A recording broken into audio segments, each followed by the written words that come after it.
Hi friends, आज हम शिखिबा fraction to decimal माने भग्नांश संख्या को हमें दशमिक संख्या रे केमिति कन्वर्ट करबा सेटा शिखिबा। तो चलो शिखिबा। प्रथम देखिबा 1/10 तळे जदि 10 अछि ताकू दशमिक संख्या करबा पूरा इजी।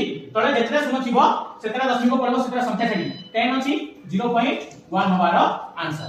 सेमली एटा मध्ये कोन हबो 0.3।